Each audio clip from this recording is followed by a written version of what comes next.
ॐ विश्वं दर्पणदृश्यमाननगरी तुल्यन्निजान्तर्गतं पश्यन्नात्मनि मायया बहिर्वोद्भूतं यथा निद्रया यस्साक्षात् कुरुते प्रबोधसमये स्वात्मानमेवाद्वयं तस्मै श्रीगुरुमूर्तये नमः इदं श्रीदक्षिणामूर्तये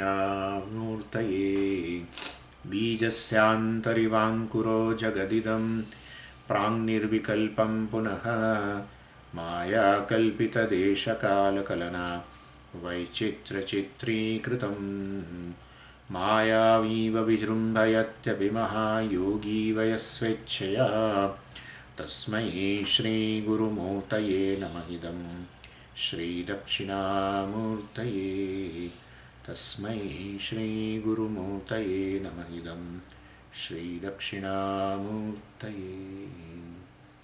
ॐ सहना भवतु सहनौ भुनक्तु सह वीर्यं करवावहै तेजस्विनावधीतमस्तु मा विद्विषावहै।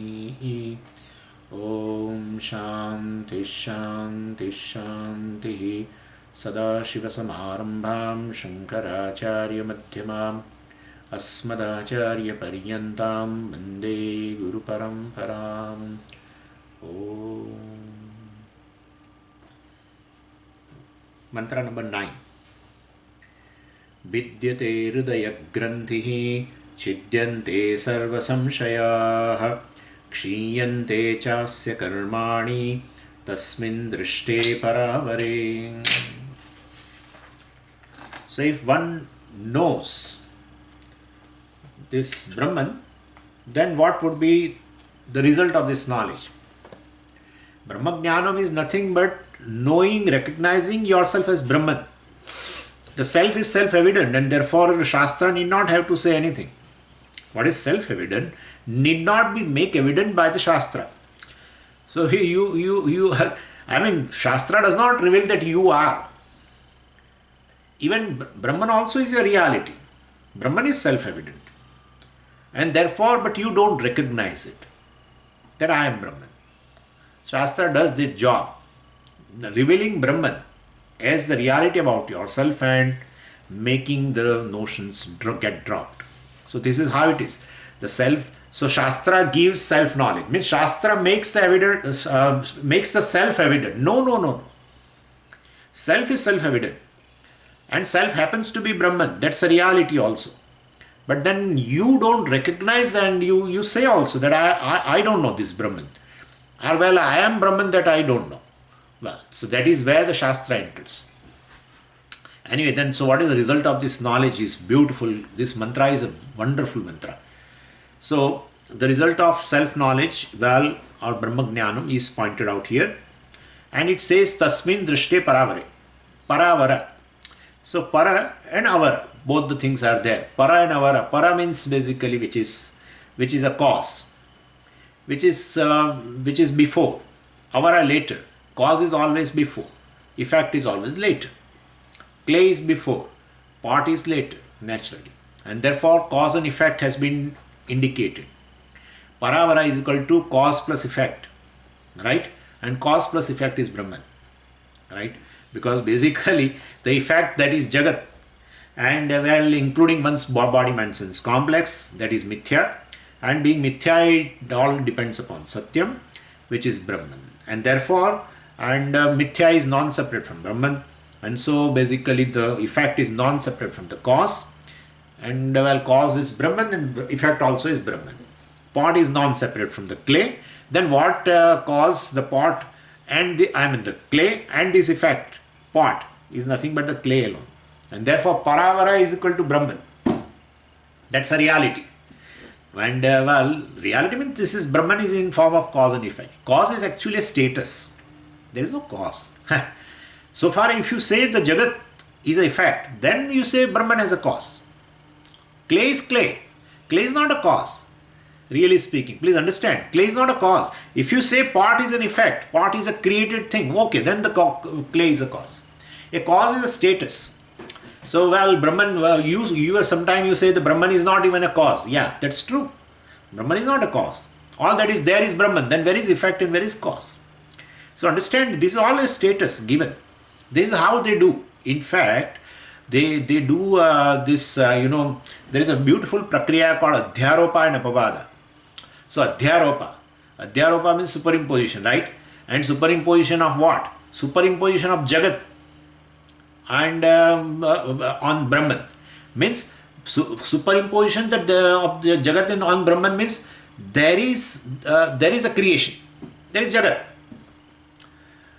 And then when you say there is a creation, then you will have to talk about the cause. And therefore, if you do a Adhyaropa of a creation, Jagat, on Brahman, then Brahman becomes a cause. So second step is Brahman is a cause. And then third step, there is this effect, Jagat, is non-separate from the cause. Third step, Apavada, non-separate. Means this is not really Jagat. So pot is denied. Pot is denied. Oh, pot is non-separate from the clay. What it wants to convey is pot is mithya. Right? Pot is non-separate from the clay. Pot does not exist independently. Means there is no pot. Could you follow what I am saying? So Adhyaropa, that's a bread and butter for Vedanta. Beautiful it is. So Adhyaropa, superimposition. First you say no, there is creation. Okay, there is creation. First step, Adhyaropa. Even though let's forget about this pot and, this Jagat. Let's take pot and clay. First I say there is pot, which is created. Itself is a superimposition upon what? Clay. So first step is Adhyaropa.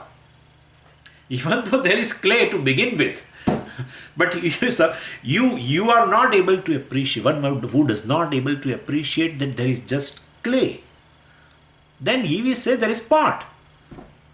He will say there is pot, which is created. So that pot itself is superimposed upon the clay, there itself. So first step is Adhyaropa. Then next step is, what is the cause? Clay is a cause. So next step will be there is a Adhyaropa of the cause on clay. Could you follow what I am saying? So first two steps are Adhyaropa. Well, first is a Adhyaropa of the pot on the clay, effect on this clay, and the second step is Adhyaropa of the cause also on the clay. And then third step, oh, pot is mithya. There is no pot separate from this clay. Right? So now you are doing negation. Negation of the effect. Negation of the created pot. Negation of the pot as such. Oh, there is nothing called pot independently existing other than effect, other than the cause. Touch of pot is touch of clay, and the smell of the pot is smell of clay, etc., etc., right? And the weight of the pot is weight of clay. Puja Swami keeps on narrating and narrating and narrating. And so, oh, all that is there is just a clay. So you are negating the effect. So, of a pot as an independent creation. Well, then, if you are negating the effect, the fourth step will be what? Negation of causal status of clay. That's all. So then fifth step is what? All that is there is clay. That is how. So cause plus effect, paravara, beautiful. Paravara is equal to cause plus effect. Para, which is before, and avara, which is later. Cause and effect. Or, well, para means which is superior, Ishvara, and avara, inferior, with inferior attributes. We are seeing in this superior attributes in Panchadashi right now, right? So Jiva and Ishvara is whom? Brahman. That is what Mahavakya is. Mahavakya is to tell that Jiva that you are Brahman. It's an equation. And so basically, paravara is Brahman. That's what it means. Tasmin drishte paravari. So tasmin drishte paravare sati. When one realizes oneself as, when one recognizes the self-evident Atma as Brahman. Drashti. And so, Drashti here means, one known, not seen. Because there is a finality in sight and there no doubt is left. So same way, here Atma also should be known as Brahman without any doubt. This is what it means. And so, and as I told you, so known means what? Atma is known, right? This Brahman is known. What does it mean? Brahman is known means Brahman is known as a self. Self is self-evident. And it happens to be Brahman also. That is also reality. But I don't know that. This self-evident Atma is Brahman. Who is talking? And therefore, so the recognition of this self-evident self is Brahman. That is kind of recognition is there. And so then, that's a conclusion. Yeah, nothing is to be left. Because you are Brahman, in that there will not be any chance of improving upon also. Because you are Brahman. You can never be negated. This you can never be negated. That's not possible. And you are Brahman, means you are whole. So there cannot be a chance of improving upon wholeness. And therefore it's a final. This is a final thing. Therefore drashte. Atma mare drashtavya hai. This is final thing. No doubt will left. In fact, if you know Brahman, this knowledge cannot be improved upon also. And therefore, in any age of, the time, in any yuga, the Mahavakya is this only. The Veda has come at the time of creation. They are all revealed by the Ishvara. And there the Mahavakya is, right? You are Brahman. From that day onwards, till today, you are Brahman only. So that's a final thing. Nothing gets improved upon. We'll be seeing today regarding doubts, etc. So when Brahman is recognized as oneself, then what are the results? First, very important. First thing is Vidyate Hridaya Grantihi. Hridaya Granthi means Avidya Granthi. Basically the knot of ignorance which is present in the buddhi is gone. That's how buddhi is always told as a guha, cave. It's a cave. Cave means all darkness. And therefore it is darkness. What is present in the cave will not be known. And therefore the consciousness manifest in the buddhi is not known. Not known. And therefore Hridaya means is a place of a buddhi, antakarana. Yeah, Hridayam is the abode for antakarana, not brain. We always see that, right? And that is where the self has manifested. And that's how everyone puts, hand. When they want to talk about themselves, then they put hand here, not here. Nobody puts hand here. Everyone puts hand here only. That shows self has manifested here.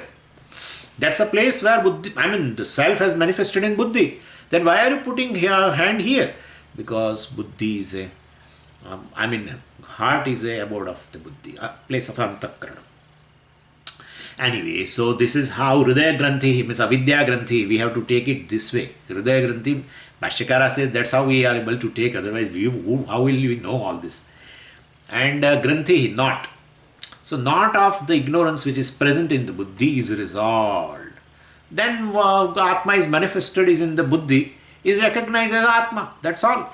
Brahman is recognized as a Brahman in the buddhi. Everything is recognized in the buddhi. And Brahman also is recognized in the buddhi. Everything is recognized. Yeah, everywhere. Yeah, I want to recognize Brahman here. First thing is forget about recognition of Brahman. This thing you are recognizing where? First talk about a name and form. Forget about the Brahman. No, Brahman is present here. Correct. Brahman is present there. But I am asking you where klip is recognized. Klip is recognized in the buddhi. Well, that's where you recognize Brahman, because that is the pratishtha of that klip. Please understand this. Brahman, only place to recognize Brahman and getting moksha is the only place is buddhi.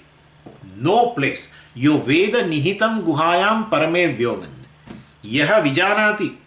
Yaha satyam jnanam anantam brahma. Yaha veda. Yaha vijanati. One who knows nihitam guhayam, which is present in the buddhi. Nowhere else. It's an utter failure of recognizing consciousness somewhere else. Atma is the only source of consciousness. And therefore, there means already object of knowledge, anatma. So forget about it. And therefore, everywhere, I want to see Brahman. They want to see, people want to see Brahman. Yeah, Brahman is not an object of knowledge. Anyway, we'll be discussing today many things. Anyway, what I'm saying is, Atma is the only source of consciousness, and therefore consciousness manifests in the buddhi as consciousness. And that is where you have to recognize. The whole world is recognized due to Atma, the consciousness, and therefore whole world is recognized in the buddhi. That is where consciousness has to be recognized as Brahman. So that is how Hridaya Granthihi. So in that buddhi, due to Maya, because buddhi is a product of Maya, and Maya does two jobs, creating the buddhi and does avaranam on the Brahman, right? And therefore, Maya is non-separate from Brahman. And so Maya manifests in the form of buddhi. But at the same time, while manifesting, covering the nature of Brahman. In fact, Maya is non-separate from Brahman, and therefore Brahman is, even the buddhi is non-separate from Brahman. And therefore, well, if pot is non-separate from the clay, I should recognize the clay when I definitely see the pot. But then when I experience my buddhi, but I don't experience Brahman, because Maya is present with its avarana shakti. It's right there. And then Vikshepa Shakti is whatever is created. It places Atma Buddhi there itself. Whatever is created, Atma Buddhi is present there. Buddhi is created, Buddhi is Atma. Because not knowing reality about, covering the reality, the self which is Brahman is covered. And therefore what is created, this which is non-self in fact, that itself has been taken as a self. Buddhi is taken as a self. And therefore, anyway, so Atma Vari Drashtavya, etc. Drashti means this final, the finality in terms of knowledge. And this knowledge takes place, this particular knowledge, Avidya Granthi Vidyate means this knot of ignorance is resolved. Once ignorance goes away, basically, which is present in the buddhi. Somebody said, well, Swamiji, but how can you say ignorance means a Karana Shariram? And buddhi is a Sukshma Shariram. And you are saying Karana Shariram is present in the, Karana is present in the Karyam. But that's true. Is it not true? Karana is not present in the Karyam. It's right present there. Why? When you see a pot, don't you see clay there? Where is the cause? Cause is right there. So cause is right there. And therefore, don't create that kind of a doubt that, well, where Karana Sharim is, they think that apart from buddhi, somewhere else separate to this Karana must be present. Yeah, this Karya is non-separate from the Karana. And therefore, Sukshma Sharira, which is come out of this Karana Shariram. So, Karana is rightly present there itself in the Sukshma Sharira, in the buddhi itself. Anyway, so Yo Veda Nihitam Guhayam very clearly says the buddhi itself is a cave where this darkness is, where the ignorance is. Anyway, so this going away of this ignorance is called knowing. Going away of ignorance. The self-evident self, as you know that I am limitless, more and more. So actually this, we are not trying to remove ignorance or trying to remove the product of ignorance called samsara. We are just trying to know what I am, because I am is self-evident, happens to be Brahman, and therefore I am trying to understand that I am Brahman. In light of that, while this ignorance pertaining to the self goes away. So this going away, avidya granthi, this going away itself is this seeing or knowing. So when this knowledge is different from self-knowledge, that's really we have to know now this. Because that's a big question against Vedanta, and I will tell you what is that big question. So I'm trying to create some kind of a sensation in that. See what happens in the all other knowledge is the knower is retained. Because object of knowledge is other than you. It may be a mind, it may be a psychology, psychiatry, or anything, or it may be pertaining to the body, anatomy or anything. So whatever, in all knowledge is called aparavidya. Since the object of knowledge is other than you, the knower of a known difference will be there always. Even you become a Nobel laureate. Yeah.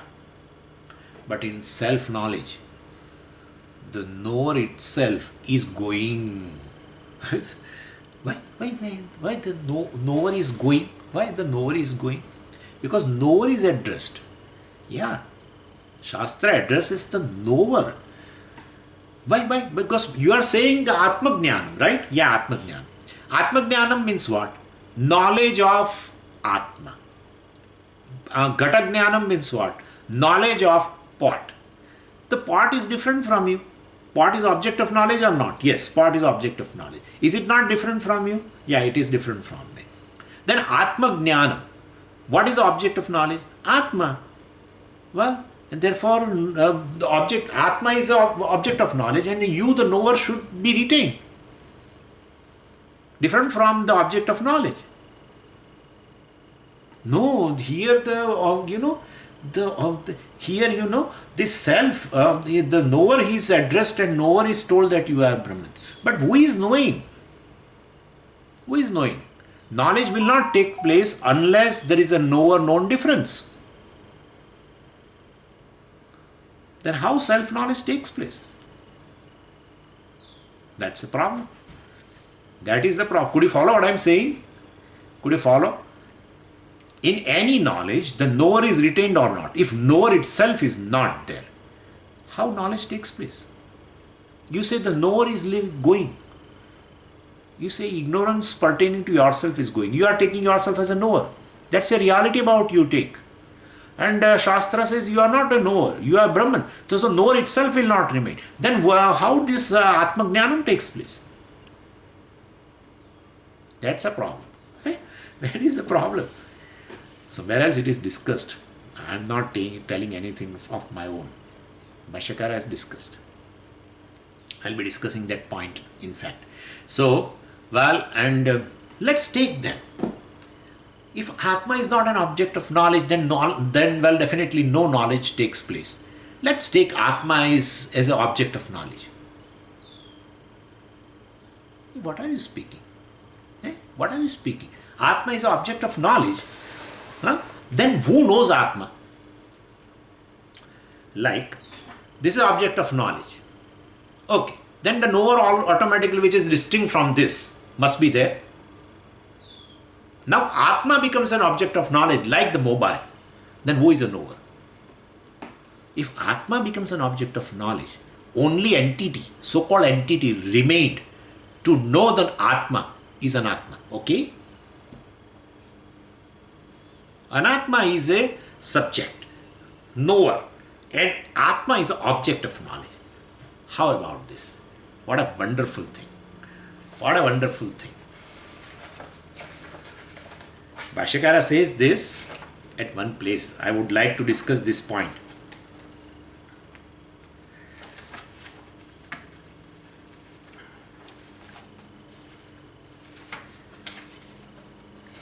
Atmanascha vigneyatve gnatru abhava prasangah gneyatve eva viniyuktatvat. Bhashyakara says Atmanascha vigneyatve. If Atma becomes an object of knowledge, gnatru abhava prasangah. Who is a knower? No, Anatma is a knower. Anatma can never know. Anatma is a jadam. Anatma cannot know. One who knows must be a conscious entity. But that conscious entity itself becomes an object of knowledge. Then who is a knower then? And therefore Anatma cannot know. It's a very funny situation, in fact. So, Gneyatrena eva viniyuktatvat. If Atma has been presented as an object of knowledge, Atma is an object of knowledge, there is no longer subject, knower. Because Anatma is there, but Anatma cannot know. And therefore, this is then if there is no knower, then knowledge will not take place. Of what? Of Atma. Then what about Vedanta? What about Vedanta? Yeah. Swamiji, why are you discussing? This is to be discussed. With you only I can discuss. Yeah. Anyway, so basically the Shastra, which is external means of knowledge, only does the job. And therefore anywhere, the will of the knower will not come in any way in the any process of knowledge. Like, forget about this point right now. Like you are seeing me. You are a seer, correct? Using a means of knowledge called eyes, right? Using means of knowledge and seeing me. I am object of knowledge. But one thing is, you the seer has surrendered to the means of knowledge, to the eyes. And whatever eyes reveal about me to yourself, you are not having any will. Either that, no, my eyes reveal that Swami is wearing this orange clothes, but I think Swami is wearing a pink clothes. Suppose, see, your will not come into the picture. If knower does not surrender to the means of knowledge while getting a knowledge of object of knowledge, while knowing the object of knowledge, then no knowledge takes place. All the time a knower is surrendered to the means of knowledge. So no surrendering of knower means, even though the knower has a free will, it will not be operated at that time in the process of knowledge. Before possible, whether to see Swami or not, yes, as a knower you can definitely decide. But once your mind and the senses fall on the object of knowledge, then knowledge takes place. No will of a knower can interfere. If interferes, no knowledge takes place, or wrong knowledge takes place. If I show you this, and your mind and this eyes are behind this, and mind is behind the senses, means the eyes, and eyes fall on the object, knowledge of this object takes place, whatever it is. At that time, knower uses his free will and may decide that this is not a mobile, or it is something else. Then it will be a wrong knowledge. And therefore, all the time, means of knowledge definitely is a means of knowledge and only reveal the object. And so, what is the nature of knower has been revealed by the Shastra, which is an external thing, and therefore Pramana only does the job. And so it is entirely, a different thing, and it is external in our case. In case of Atma, well, definitely external means are required, because the means of knowledge given to me would not come in way. I will discuss it with in this mantra itself. But then the other doubt is there.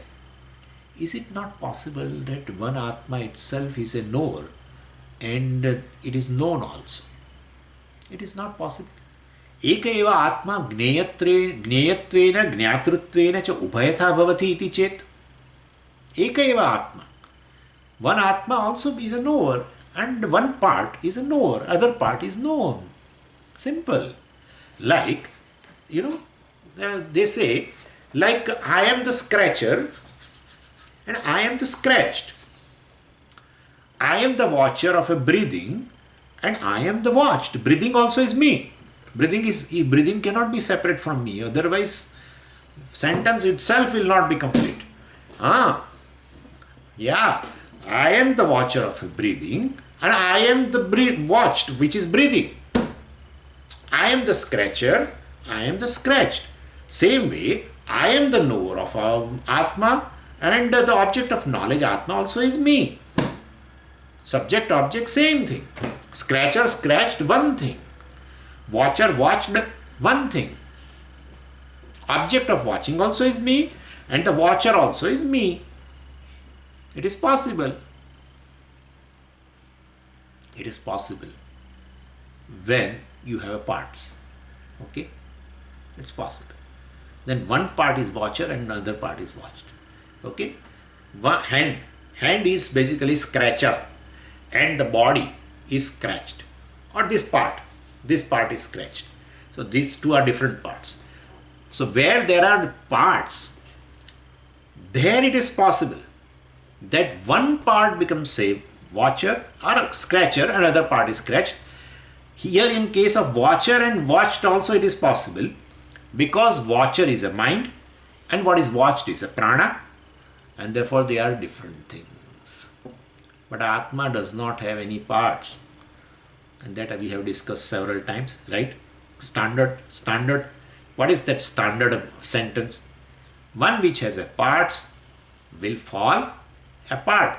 And therefore, definitely, so therefore, that is not possible. That is not possible. Which has a parts definitely will fall apart. One which has a parts is subject to time. In fact, uniting all the parts also within time, that is called janma, creation. And segregating the parts, disintegrating into parts again is called death, also within time. One which is not having any parts is not subject to birth and death, not subject to time. One which has a parts is always undergoing change. Always.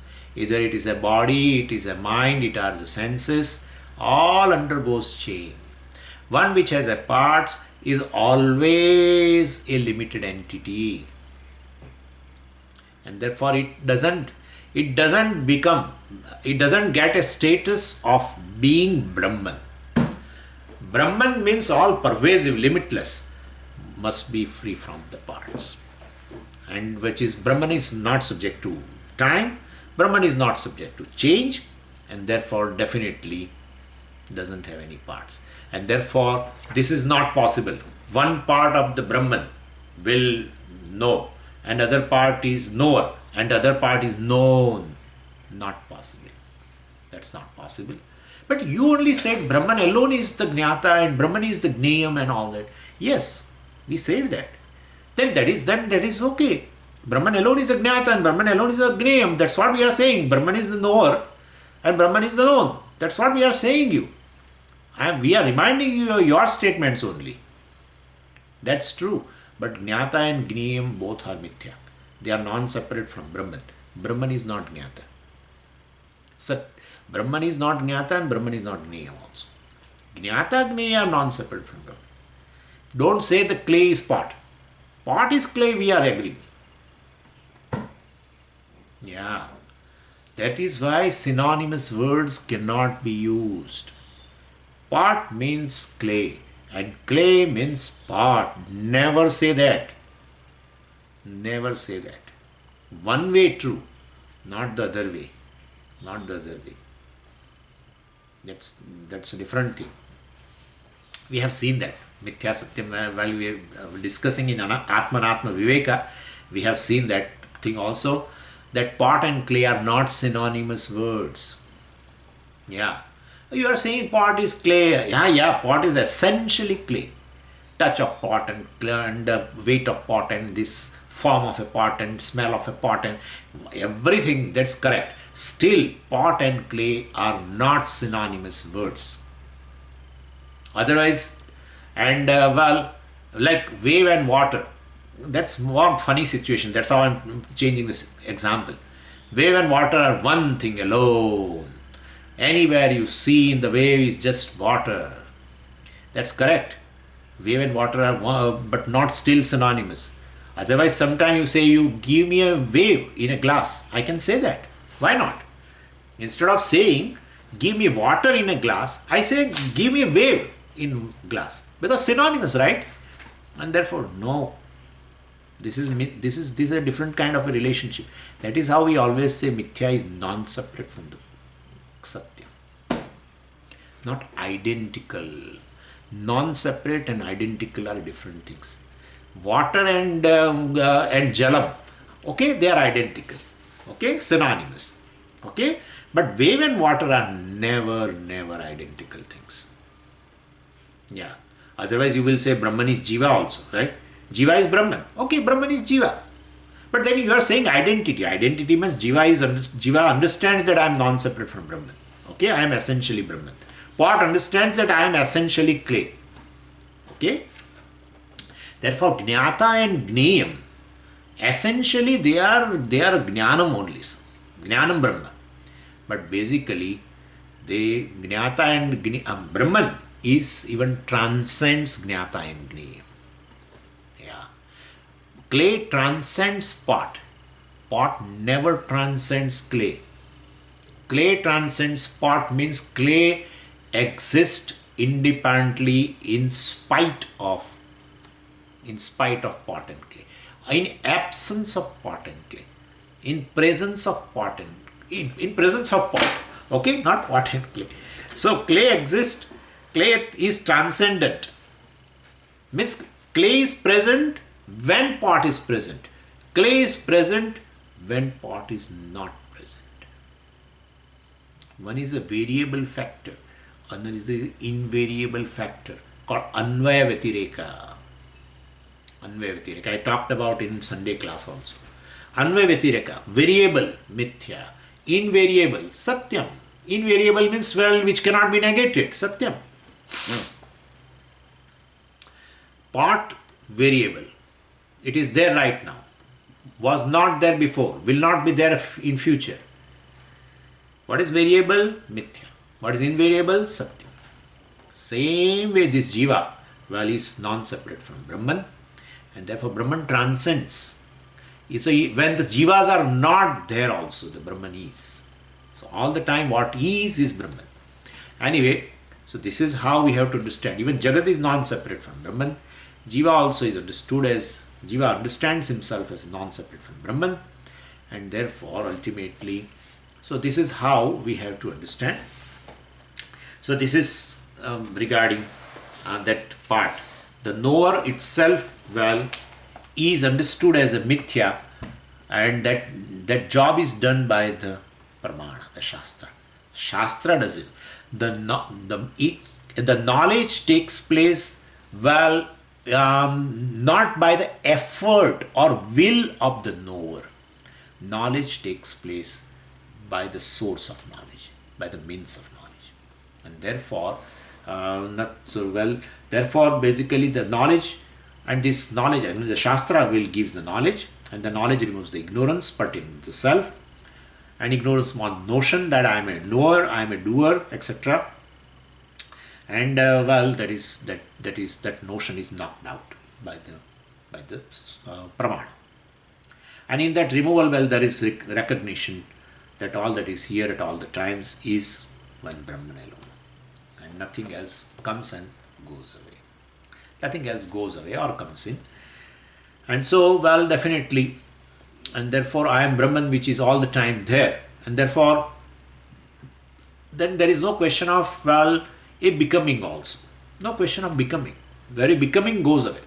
Becoming goes away when you realize that you are not a limited being. If I am a limited being, the process of becoming will continue. Yeah, proper. Because I take myself limited, insignificant being. And this insignificant being, whatever it does, remains insignificant. And therefore, process of becoming also will remain all the time. That's how we have seen. At the age of 25, I was considering myself as an insignificant being. Nothing. I was not having anything. And then I did a lot of things, I did a lot of actions and I acquired a lot of things. And still at the age of 60, 70 or 50, whatever, still I am insignificant. So the process of becoming will continue if you take yourself as a limited or insignificant being. So process of becoming will continue. And therefore the desire to be somebody will be there.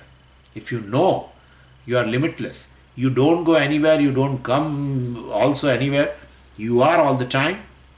You are the consciousness which is present all the time. Then basically this desire of becoming somebody also will go away. It's not there. And then this sense of doership also goes away. Then the reality given to the accessories of actions also, karakas also will go away. The doer is a first karaka, in fact. This doer is a first karaka. and therefore, well, itself goes away. Then the object and instrument and all these karakas also won't remain.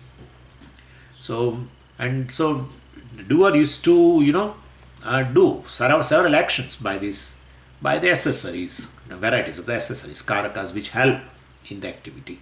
By that, a doer gains varieties of the results, and he remains in the process of becoming also. So they are all sublated. Because if you take yourself doer, you are already connected to the karma. That's a law. If you take yourself doer, karma automatically comes into the picture. And therefore, then you are subject to karma phala also. So punya papa also will take on yourself. So all this, kartrutvam and bhoktrutvam, basically already, by law, you are associated with the karma and karma phala.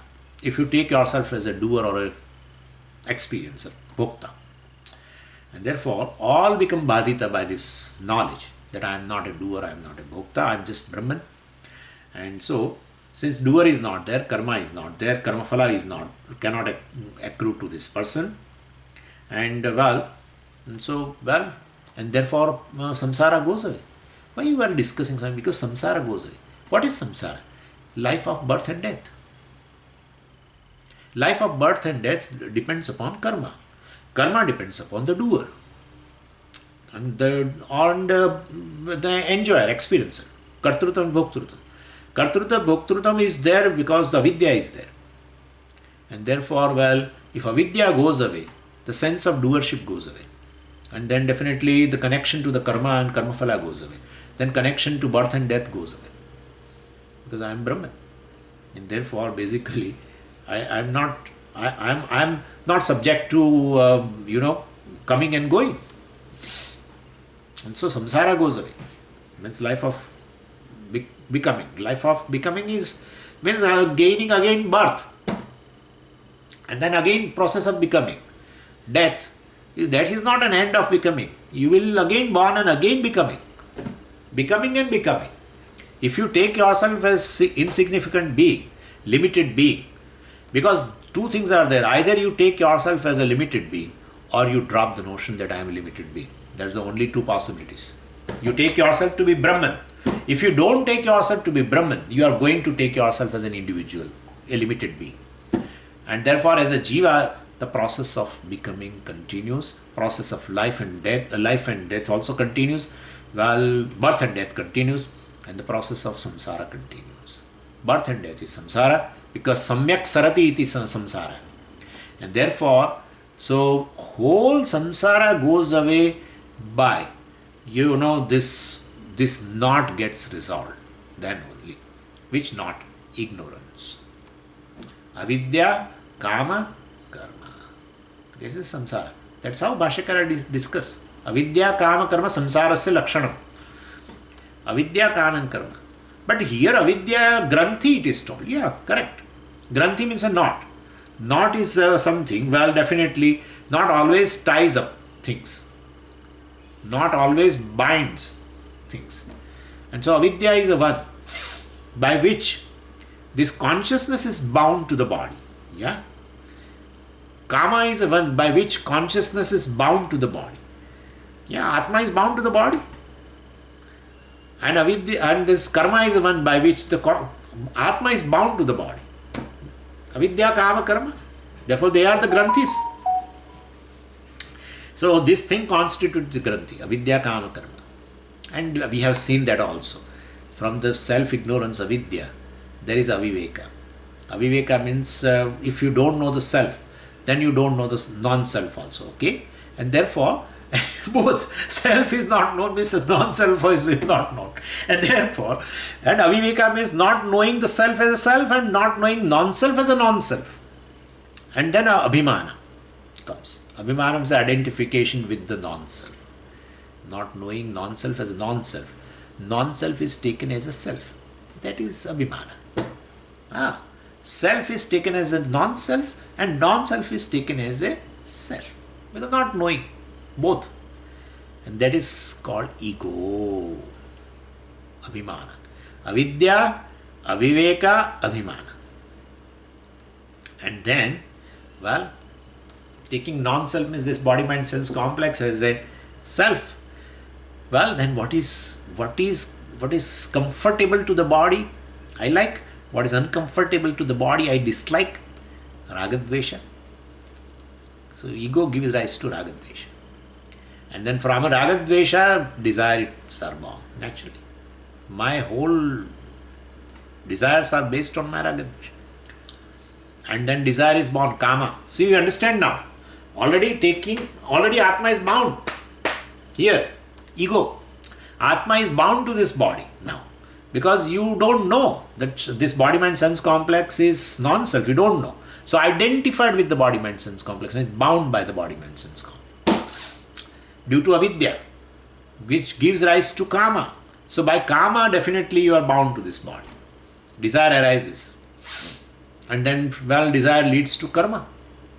So through karma also you are bound to the body. Through Kama also you are bound to the body. Ultimately, due to avidya, you are bound to the body.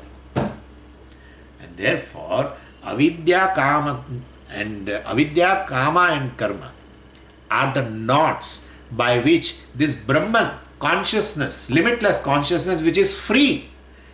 Free means free.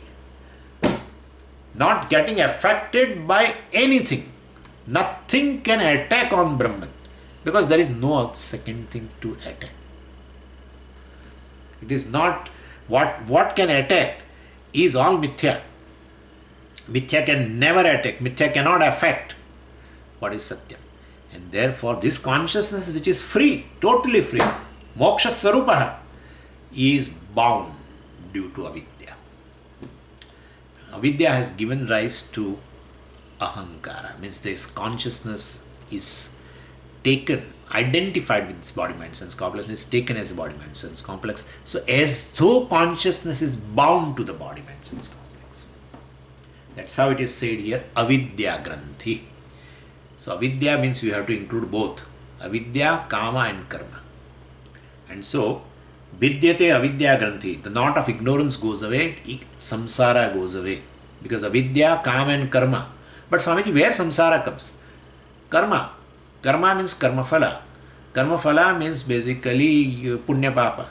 And to experience punya papa, one life is not sufficient. Because my desires are ahaha. Infinite desires I have. Infinite karmas I do. Jiva is basically anadi. And therefore, he has a stock. He has a lot in his account. He has earned so much. And therefore, next birth he also is ready. And then another next birth also is ready. Where even you don't earn, still keep spending and spending and spending and spending in this residing whole life in a 5-star hotel of Panchataraka. So basically 5-star hotel. Basically, whole life, still I have plenty of money to stay all the time in 5-star hotels. Okay? And therefore, that's a samsara. Life and birth and death. Birth and death. So, vidya, kama, karma is a samsara. Bhashyakara says, very true. Basically, it's very true. Life of birth and death. And so ignorance of the self, leads to samsara. And so, vidyate hridaya granthi, avidya granthi is going away, means samsara also goes away. Life of birth and death also goes away. Life of becoming goes away, naturally. And then, so if ignorance can do like this, ignorance. Ignorance of any other thing cannot remove that. Like ignorance of pot cannot remove the pot. But ignorance of the self, which leads to samsara, can go away. Because basically ignorance cannot create the pot. Even though there is a pot ignorance, but ignorance cannot create the pot. And therefore if ignorance goes away, pot cannot go away. But ignorance of the self, which leads to samsara, ignorance goes away, samsara goes away. Because samsara is a purely product of ignorance. All, the very acquiring the body is avidya. In fact, we call this avidya. In Vivek Chudamani, every object is called avidya. It's a product of avidya. This body has come from Karanak Sharira. So subtle body is there for the karana. That's how the jnanis do not have any birth and death later. Because the very karana sharira, ignorance has gone. And therefore, ultimately, avidya leads to samsara. All this kama, karma, and birth and death, and acquiring bodies, and everything due to avidya. So the whole samsara of birth and death is due to ignorance. And that is the product. So if the cause, the ignorance goes away, product will go away. In case of a pot ignorance, well, ignorance has not created a pot. And therefore, if pot ignorance is there, and if that ignorance goes away by knowledge of the pot, well, it will not destroy the pot. The cause of a pot is, well, clay, not because that ignorance. But here, the whole samsara is basically due to this. Could you follow? And therefore, it goes away. And that samsara goes away basically, the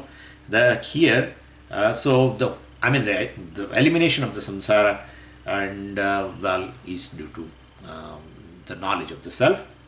And but one thing is there, we are really not attempting to eliminate the problem of samsara or the cause of the problem. Well, we are trying to understand what I am, because I am the self-evident, which is Brahman, which is Atma. Well, in the process of knowing through the Shastra, which is a means of knowledge, that is the job of the Shastra ultimately, means of knowledge, to reveal that what I am, which I am not knowing, even though it's a reality that I am Brahman. And then it reveals that you are Brahman basically. In light of that, this ignorance, the cause also goes away, and the samsara also goes away. No one can remove samsara, keeping ignorance intact. And therefore, let me remove ignorance. It's also not possible. You are self-evident Atma, you are Brahman, that's a reality, and that you know through Shastra and the teacher. Well, in light of that knowledge itself, the ignorance is going away. And when ignorance, the cause, is going away, the samsara also goes away. So basically, a seeker of this knowledge, he is not attempting to remove ignorance or to remove even samsara, which is a product of ignorance. We are just trying to know who am I. That's all. I, which is self-evident, well, is Brahman. I am trying to understand that I am limitless Brahman. And in the process, well, all the notions, which are samsara alone, will go away, along with its cause. And this ignorance of the self only will naturally make oneself as doer, identifying with this given body, mind, sense complex, and then, well, you appear as an individual, distinct from everything else. And everything else means everything else. Yeah. Other than, because once you identify with a given body, mind, sense complex, you become an insignificant entity. And other than you is so big. There is a Ishvara, there are elements, and then the whole creation, which is significant. Yeah, it is one against all. Terrible. Because you, insignificant, is a knower, and the objects of knowledge are plenty, infinite. So for you, as an individual, world is significant. I am insignificant, created by this ignorance. In fact, I am a significant thing in the whole creation. I am the reality of the whole creation, not knowing that, and getting bound with this one body, mind, sense complex, and feeling a sense of limitation or insignificance. And the whole world, which is object of knowledge, is so big. That's how Pujya Swami says it is one against all. That's how there is a struggle. There's a samsara, another samsara. Yeah, you feel that the whole world it looms large in your head. That's a significant thing. And you are insignificant, limited entity. Anyway, and so there is no chance to win. As such, I am a born loser. Right? Pujya Swamiji says you are a born loser. That's correct. Very true. Born loser. The very birth proves that I have lost something which I am really having, as though. Anyway, and the world becomes very, very significant. So this is how it is. Anyway, I don't want to talk further in that insignificance. Also, there is something which is discussed in the Vashyam. Anyway, we'll let us keep it aside right now. And so, Avidya Granthi means, which is Hriday Granthi, falls apart when this knowledge. Chidyante sarva samshayaha. This is the most important for us.